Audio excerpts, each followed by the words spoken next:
Rhubarb, and rhubarb once again. What's up, 23% Nation? This is your man, Coach D. Today, I'm back with vegetable of the day, the one and only rhubarb. So maybe you don't know how to pronounce it. Maybe you don't even know how to spell it.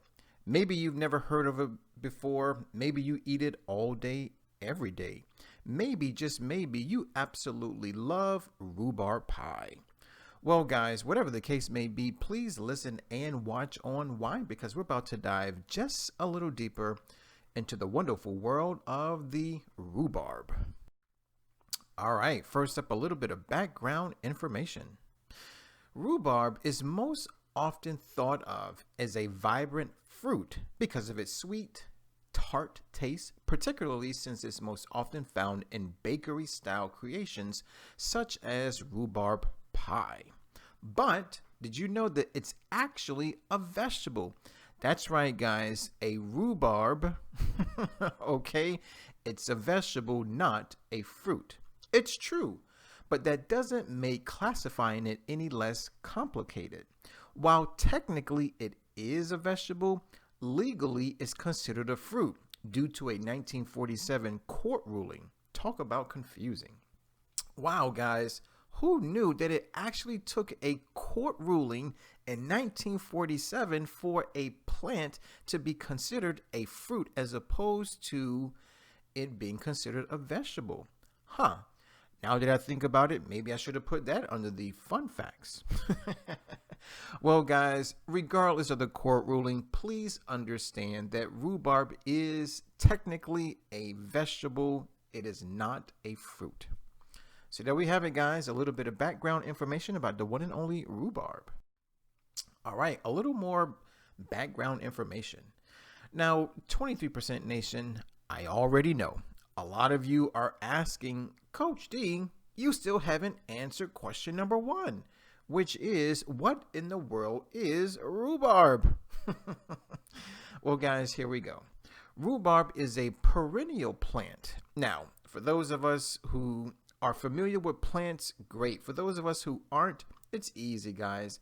A perennial plant simply means that it's a plant that lives for at least 2 years. So, getting back to where we left off. Rhubarb is a perennial plant that is known for its distinct flavor and vivid color. It grows from short, thick rhizomes and has triangular leaves as well as brightly colored stalks. Take a look at the picture. Although the rhubarb plant was originally used in many forms of traditional medicine, it has become a popular ingredient in a wide range of desserts, including pies, crisp, and yes, cakes. That's right. So the next time you get an opportunity to eat a rhubarb pie, a rhubarb crisp, or a rhubarb cake, please take advantage. I promise you won't be disappointed. All right, more background information. It is most often found at farmers markets and grocery stores by the stalk, much like celery. That's right. Spring is the best harvest time, typically from April to June. Also, consider this. Usually, whenever fruit or vegetable is in season, that means it's going to be less at the grocery store. That's right. The stalks are easily recognizable by their bright pink color and are also found in light pink and pale green colors, which has nothing to do with the ripeness or sweetness. However, the stalks and flowers are the only edible parts of the plant. This is very important to know since the leaves are actually poisonous. Guys, I'm going to say that once again. Please listen up. The leaves are actually poisonous. Now, why? Don't worry. I'm going to let you know in a few slides. But ladies and gentlemen, here is one thing that we definitely need to know about rhubarb is that yes, the stalks are edible, the flowers are edible, but please stay away from the leaves. So there we have it, guys. More background information about the one and only rhubarb. Also, take a look at the picture. As you can clearly see, these stalks very much resemble that of celery. That's right.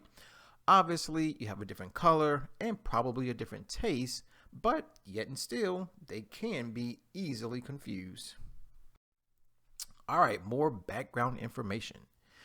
So, being that people can add rhubarb to pies and cakes, a lot of people are probably going to be wondering, well, Coach D, what does it taste like, right?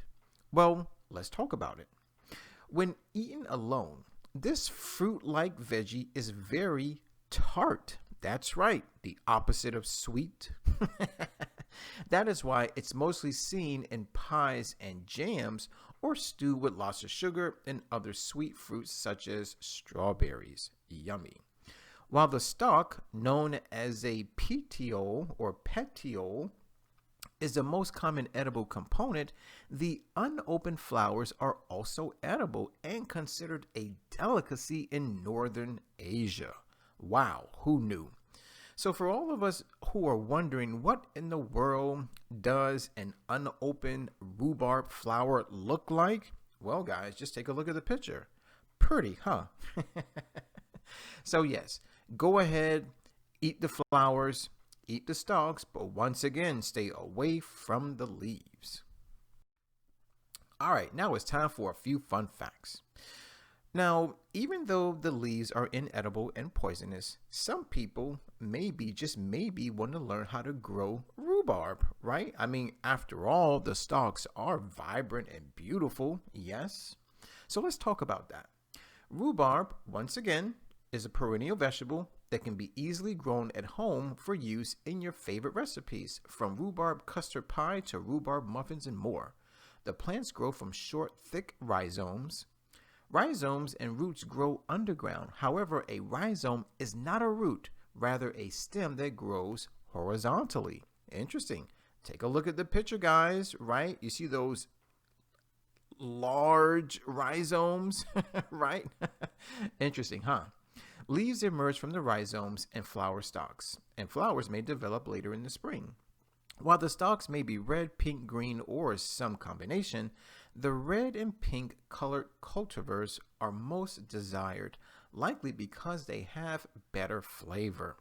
So, listen up, 23% Nation. If you are at your local grocery store or farmer's market and you're interested in purchasing rhubarb, then you may want to opt for the stalks that are red and or pink, right? If anything, stay away from the green stalks. Why? Because they may not taste as good as the red and pink. So there we have it. A few fun facts about the one and only rhubarb. Okay, more fun facts. So now that we've grown our rhubarb, we now need to know how to store it, right? So here we go. Fresh rhubarb goes bad quickly. Who knew? So proper storage is key to maximizing shelf life. Ideally, store stalks in a plastic bag and keep in the crisper drawer of the refrigerator for up to 5 days. That's right, guys. No more, no less. Freezing rhubarb is another option if you're not planning to use it within a short period of time, i.e. 5 days. Simply cut the stalks into small 1-inch chunks and place in a sealed airtight bag. Frozen rhubarb can last up to a year and can be used as a substitute for fresh rhubarb in most recipes. So, ladies and gentlemen, if and only if you plan to use your rhubarb very quickly, then great. Go ahead, chop it up, store it in the refrigerator. However, if you don't plan to use it anytime soon, then once again, chop it up, put it in a bag, but this time let's freeze it. And yes, it'll be good for up to 1 whole year. So there we have it, guys. More fun facts about the one and only rhubarb. All right, it's time for the not so fun facts. Now, earlier, I already stated that the leaves are no good for the human body. So let's talk about why. Right, so a lot of people want to know, so what part of rhubarb is poisonous? The stalks and flowers are the only edible parts of the plant, while the rhubarb leaves can actually be toxic due to the presence of compounds like oxalic acid and anthraquinone glycosides. Interesting, huh? Symptoms of poisoning can include difficulty breathing, a burning sensation in the mouth and throat, nausea, and good old diarrhea. Gotta love that one, right? Now, guys, let's take a look at the picture. Anatomy of rhubarb. So as you can see, we have a rhubarb stalk that is being personified, right? So once again, the leaf is poisonous, right? So if you're interested in eating rhubarb, always cut off the leaf, right? And focus on the stalks, okay? And as you can see, based on what the picture says, stuff that pies are made of. Yummy. So guys, there we have it. The not so fun facts about the one and only rhubarb. Okay, more not so fun facts. If you're pregnant or have kidney disease or liver problems, it's best to consult with your doctor before taking it medicinally. There have been concerns with the combination of medicinal rhubarb and some medications as well, including diuretics or blood thinners. While eating the stalks of the plant is probably fine in moderation, be sure to check with your doctor if you have any questions as to the safety. Interesting. So, ladies and gentlemen, if you have kidney problems, liver problems, if you're pregnant, then please stay away from rhubarb, right? However, if you don't, or maybe you're a diabetic, or maybe you're on some type of blood thinners, right? Then please stay away from rhubarb, right? I mean, yes, ultimately these videos are meant to encourage the consumption of plant foods. However, if plant foods are not doing the body good, then you may either want to reduce your consumption or totally eliminate it. So there we have it, guys. More not so fun facts about the one and only rhubarb. All right, it's time to dive into the 520 rule, which basically is all about food labels. That's right, guys. The 520 rule helps us to understand and read food labels. Ultimately, it's a guide. It's a guide that lets us know whether or not a plant food or any food or beverage is a good source or not a good source of any particular nutrient. Now, specifically, when we talk about the 520 rule, we're talking about percent daily value, abbreviated percent DV. Now, let's take a look at our sample food label. As you can see, it is divided into three main parts: purple, yellow, and blue. So let's go part by part by part. First, let's talk about the percent daily value column, which, as you can clearly see, is represented as a percentage. Now, these percentages basically follow a scale that has a low end of 0% and a high end of 100%. Now, there are some very rare cases where the percent DV for a particular nutrient may exceed 100%, but usually that's very rare. Now, let's take a look at the yellow portion. Now, the yellow portion does a really good job at highlighting a few nutrients that we really need to be aware of, such as saturated fat, trans fat, cholesterol, and sodium. Now, the reason why we need to be aware, or shall I say beware, of these nutrients is because they do a really good job at promoting illness, sickness, and disease. So the next time you eat or drink something, you may want to check the percent DV for these nutrients and make sure that they are as close to 0% as possible. Now, let's focus on the blue portion, which highlights dietary fiber, vitamin A, vitamin C, calcium, and iron. Now, here's the good news, is that these nutrients do just the opposite of the yellow nutrients. Rather than promote sickness, illness, and disease, these nutrients, they promote wellness, they promote health within the body temple. So the next time you eat or drink something, you probably want to make sure that these percent DVs are as close to 100% as possible. Now, generally speaking, when we talk about the 520 rule, we can say that 5% or less is low, whereas 20% or more is high. Now, you know Coach D, and you know that I love specifics rather than generalities, right? So let's talk about it. Ladies and gentlemen, if a food or beverage item offers 0% to 9% DV for any nutrient, then that food or beverage item is not a good source of that particular nutrient. Next, if any food or beverage item that you're consuming offers 10% to 19% DV of any nutrient, then that food or beverage item is considered a good source of that particular nutrient. Lastly, if a food or beverage item that you're consuming offers 20% DV or greater, then that food or beverage item is considered an excellent source of that particular nutrient. So there we have it, guys, the ins and outs about the 520 rule. All right, now that we've covered the 520 rule, let's now dive into the nutrition facts. So for today's lecture, we're going to say that a single serving of rhubarb is equal to 1 cup of diced raw rhubarb. So here we go. A single serving is only going to give us 26 calories, 5.5 grams of carbohydrates. Now look at this, 1.1 grams of good old plant protein. And once again, a lot of people think that plant foods do not contain protein. Well, myth buster. Also, 0.2 grams of fat. And check this out, 2.2 grams of good old fiber. Now, guys, if you've been following Coach D for a while, you already know that fiber is what I like to call nature's plumber. That's right, it keeps our tubes clean.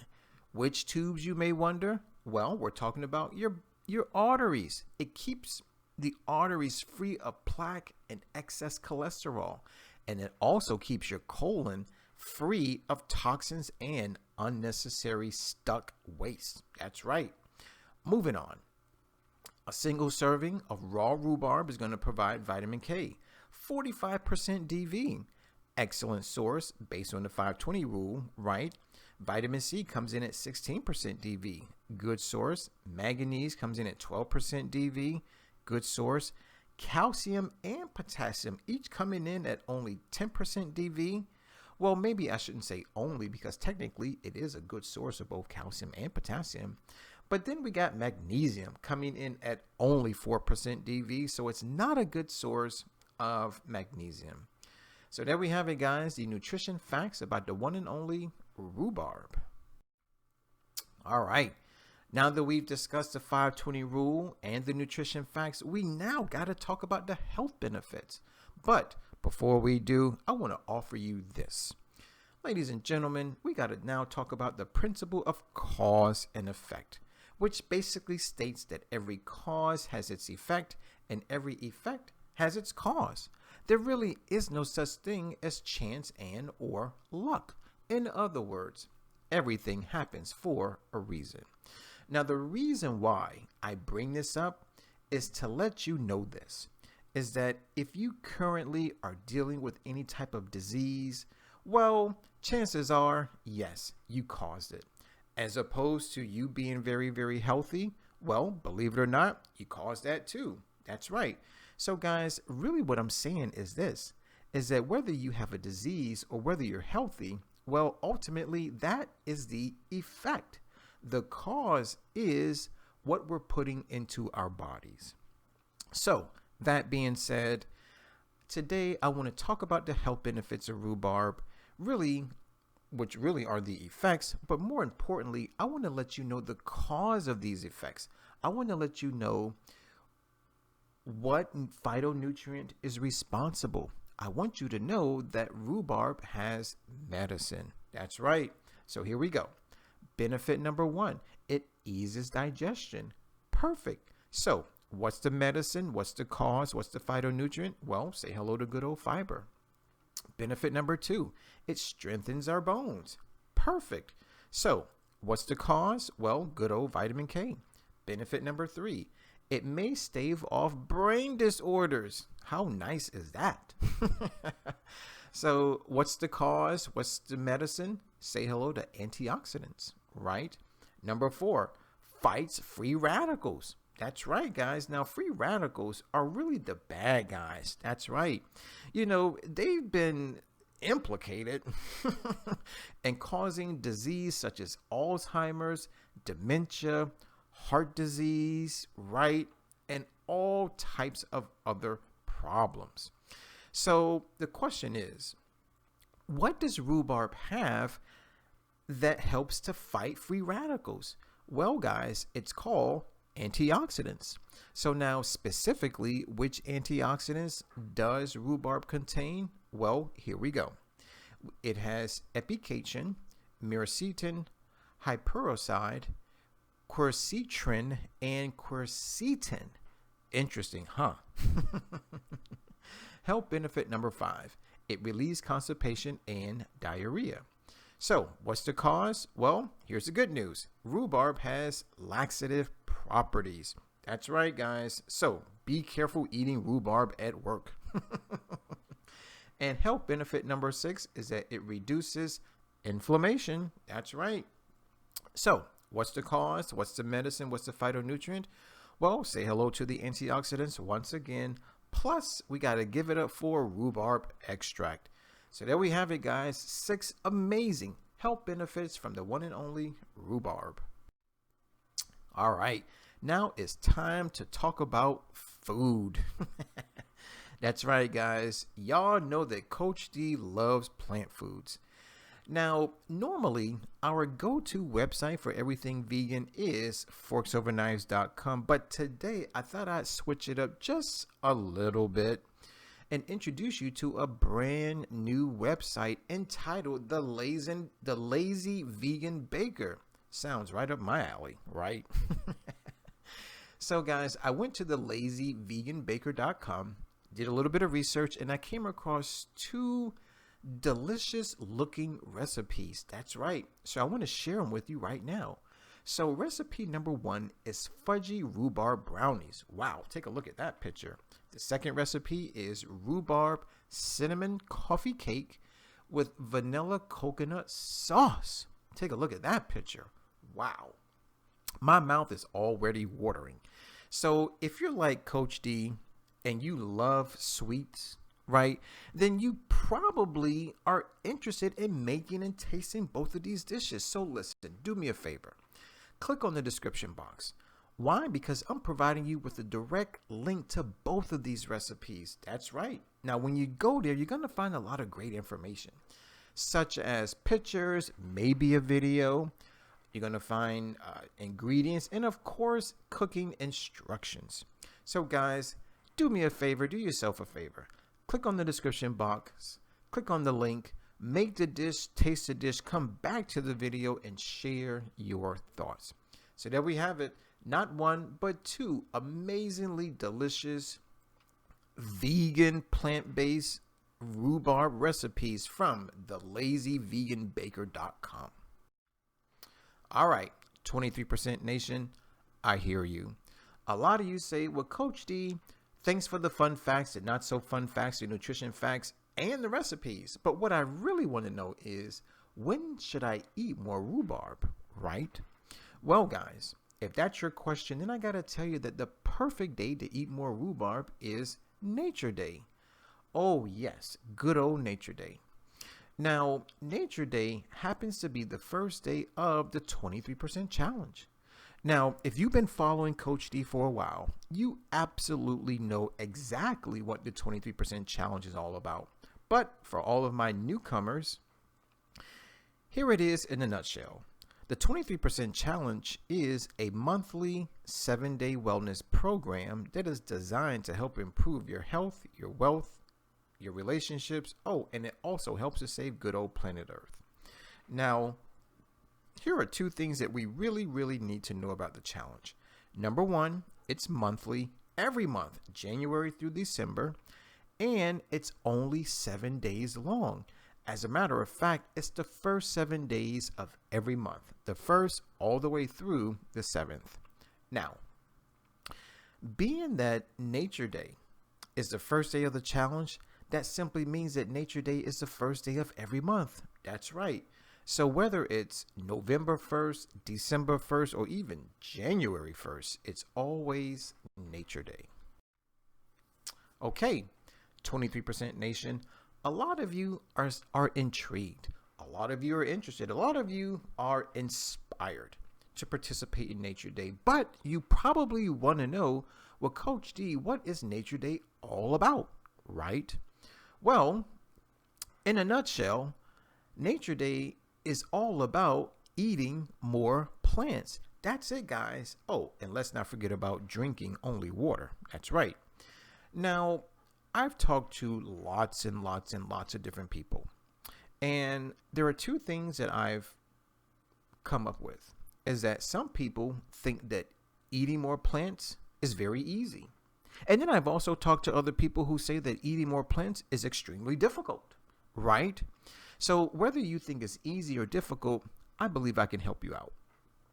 So for those of us who think it's difficult, then you may want to try eating only plants and drinking only water before 12 p.m. That way, after 12 p.m., you can eat and drink whatever you want. Now, for those people who still think it's difficult, right? Maybe they can't do before 12 p.m., but after 12 p.m., their schedule opens up, right? So that way, after 12 p.m., you're only allowed to eat plant foods and drink only water. That way, before 12 p.m., you can eat and drink whatever you want, right? Now, let's talk about the people who think that eating more plants is easy. So for those of you who think that way, then I want to encourage you to become at least a 3% vegan, right? So that's any person, man, woman, or child, who eats only plant foods and drinks only water only one day out of an entire month. That's it. Next up is a 10% vegan. Now, this is any person, man, woman, or child, who only eats plant foods and drinks only water only 3 days out of an entire month. Next up is a 17% vegan. That's any person, man, woman, or child who only eats plant foods and drinks only water only 5 days out of an entire month. And lastly is the ultimate 23% vegan. Now, technically, that's what Coach D considers himself to be. Now, what does that mean? It means that for the first 7 days of every month, I only eat from the 5 food groups of plant foods, which happen to be fruits, vegetables, nuts and seeds, legumes, meaning beans and peas, and let's not forget about whole grains. So there we have it, guys. We now know exactly what Nature Day is all about. So some of us may still be a little confused. Some of us may still be skeptical, right? I mean, after all, Coach D, I do need to know who Nature Day is for, right? So maybe you have some type of physical condition. Maybe you have some type of mental condition. And maybe, just maybe, you're tired of going to the doctor. Maybe, just maybe, you're tired of the prescription medication, the doctor's visits, the procedures and the surgeries. And maybe, just maybe, you want a natural, holistic approach to your healing. Well, guys, it's easy. Eat more plants, right? So now let's talk about exactly who Nature Day is for. So maybe you have the big four, right? Meaning heart disease, obesity, cancer, and diabetes.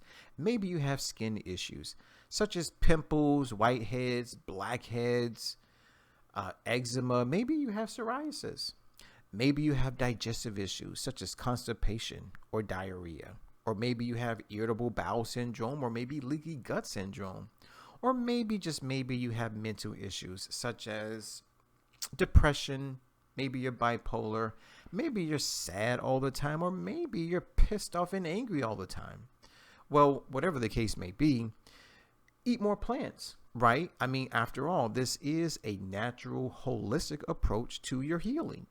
Maybe you're the type of person who wants to change their physical appearance, right? Maybe you want to lose an inch from your waist or from your hips. Try our vegan lean program. Maybe you want to build some lean, mean muscle tissue. Try our vegan bold program. Or maybe, just maybe, you're sick and tired of the standard American diet and you're looking for a way to transition to a more whole food, plant-based diet, right? Well, guys, it's easy. Eat more plants. So now we know exactly who Nature Day is for. All right. Now it's time for Coach D's tips. Why am I offering help and advice? Well, because I want your nature day to be successful. So tip number 1, go to your local grocery store. Now when you get there, you're going to go to 3 main spots. Number 1 is the produce section, number 2 is the freezer aisle, and number 3 is the canned good aisle. Now a lot of people may be wondering, Coach D, what's best, fresh, frozen, or canned? Well guys, here we go. Fresh is always number 1. Frozen is a very close number 2. And all the way in third place, all the way in the back, is going to be canned plant foods. That's right, guys. Now, the reason why I put canned foods, canned plant foods dead last is because of this one thing. Whenever you put any food in a can, well, that means that it has to undergo a lot of processing. Now, during which a lot of the nutrients are completely destroyed and a lot of toxins are added to the point where you may be consuming more toxins than you are nutrients. So that is the primary reason why fresh is first, frozen is second, and canned is dead last. Tip number 2, go visit the prepared dishes section of your local grocery store. So once you're done with the produce section, the freezer aisle, and the canned good aisle, I want you to walk on over to the prepared dishes section. Now this is where you're going to find the glass or maybe plastic counters. And inside you're going to see prepared food. That's right. And it's going to be sold by the pound. Now walk on over there and talk to the person behind the counter, right? Ask them if they have any plant-based or vegan options, right? And if you see something that you don't recognize, but maybe it looks appealing, then go ahead and ask for a sample. Don't worry, it's free. Now, if you like it, go ahead and purchase it by the pound, or maybe if you're having a dinner party, then go ahead and purchase it 2 pounds, 3 pounds, 4 pounds, maybe even 5 pounds. Why not? Tip number 3, go visit your local farmer's market. That's right, guys, farmer's markets are amazing. Why? Because they cater to the organic non-GMO market. That's right. So if you're the type of person who has to have organic this, organic that, non-GMO this, non-GMO that, then the farmer's market is going to be ideal for you. Also, the prices may be a little cheaper. Why? Because the food is grown locally by a local farmer. Tip number 4, go visit a vegan restaurant. Now, the reason why I'm suggesting a vegan restaurant is simply because vegan restaurants do a really good job at hiring vegan chefs who not only know how to cook plant foods so that they retain the majority of their nutrients, but they also know which plant foods to combine to yield the most nutritious, delicious dishes. And my last tip is to get a subscription to a vegan meal prep company. Now, these companies are amazing. Why? Because, well, they basically answer the question, what's for dinner? Right?